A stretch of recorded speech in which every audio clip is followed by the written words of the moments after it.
York, we live in a very dense city. Almost everybody uses public transportation, and so the applications we build that work well in New York translate very well to other really dense city environments like Berlin and Tokyo and South Korea. And so we see a lot of things here from New York City that become international applications very quickly. It takes several things to make a really strong company, and one it being the entrepreneur and the people who are experienced and educated and positioned to create things. The second being the investors and other people who support those efforts. And the third just being a community, meaning a community both of users and early supporters and other people to bounce ideas off of. And one thing that came up in the panel was that New York is a city with lots of overlapping communities, and in those overlaps you find disruption and people being very creative.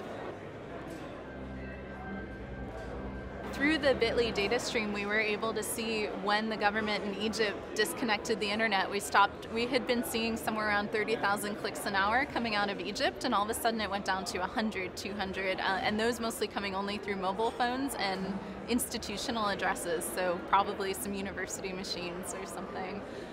So it is a really empowering tool to think about having a peer-to-peer internet that cannot be constrained by that kind of infrastructure disruption, where your connectivity doesn't depend on other people. One really interesting project I heard of years ago was the One Laptop Per Child project with their grid network. So they don't need an internet connection. If they have a bunch of these laptops in the same place, it forms its own internet. And they would put little slices of Wikipedia on each laptop, but a different slice on each one, such that when you had enough of them together, you had the entire dictionary, which is pretty amazing. So the things that really encourage engineering are strong academic mathematics and engineering and science programs, a community for those engineers to grow up into, so a business community that's really strong in technology, and enough money to keep it all running.